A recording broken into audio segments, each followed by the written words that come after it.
Tässä luokassa selkäni takana opetetaan matematiikan alkeita, eli aritmetiikkaa. Numeroita kirjoitetaan just parhaillaan taululle ranskaksi. Ja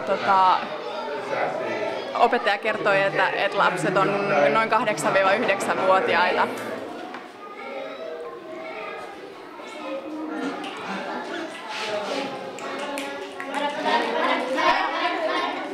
Je m'appelle Ibrahim Ndiaye, âge 14 ans.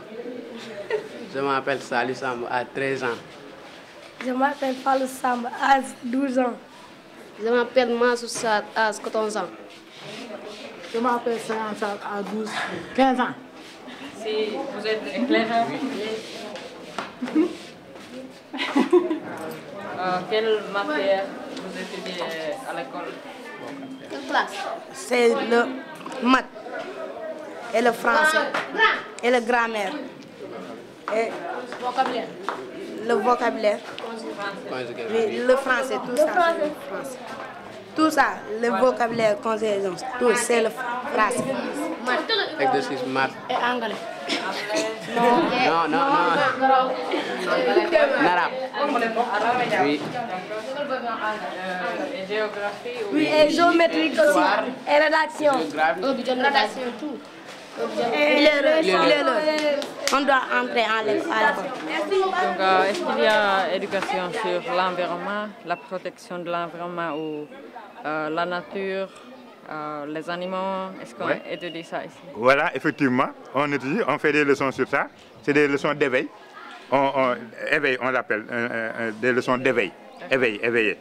C'est-à-dire, il y a des leçons sur l'environnement, sur les animaux, sur la nature, sur les eaux, la forêt, les animaux sauvages, les animaux domestiques. On étudie tout ça. Donc, en général, seulement ça dépend des classes. On va, par exemple, quelquefois, on sort les enfants, on les amène dans la brousse. Dans la brousse pour voir, par exemple, les plantes, n'est-ce pas? Pour voir, par exemple, les marécages, pour voir, par exemple, ce qui se passe dans les jardins. Comment on fait, par exemple, l'horticulture. Tout ça, on fait.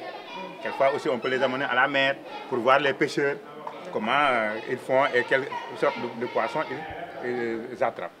Bon, donc, en général, on fait tout ça, mais tout dépend des classes. Voilà. Comment vous pensez, quelle est l'importance de sensibilisation sur la protection de l'environnement, des problèmes environnementaux? Oui, parce que quand on fait par exemple les maladies, je donne un exemple.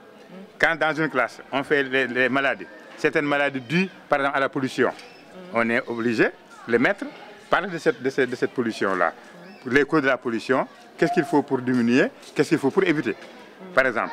Mais aussi, ils profitent de certaines leçons, justement, pour les sensibiliser, pour les parler de ça, pour évidemment, quelquefois, les mettre dans des conditions telles qu'ils pourront sensibiliser peut-être la maison ou bien l'environnement, c'est-à-dire ceux qui sont tout autour d'eux, pour éviter justement certains problèmes environnementaux ou bien pour atténuer les effets de ces problèmes-là. Donc nous en sommes conscients. Aussi la protection de la nature. La protection de la nature. Par exemple, il y a des écoles qui ont de l'espace, par exemple, qui font des plantations d'arbres. Par exemple, qui plantent des arbres. Vous savez, ça c'est fondamental. Ne serait-ce que pour l'air qui est pollué, la pollution, ne serait-ce que pour la pluie, parce qu'il y a toujours des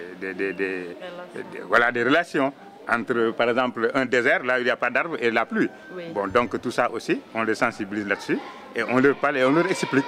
Parce qu'on les prépare à la vie future aussi, ces enfants-là. Des leçons d'éveil. Des leçons d'éveil, voilà. On les appelle des leçons d'éveil. Peut-être au cours moyen, par exemple, on dit, il faut maintenant rassembler tout ça, faire de plus amples, de plus profondes leçons pour préparer l'enfant à aller au collège.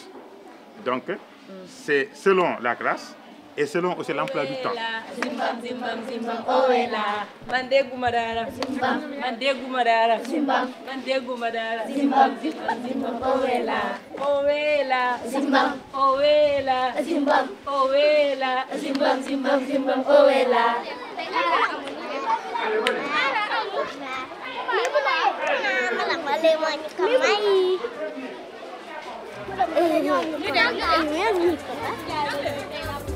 Tata,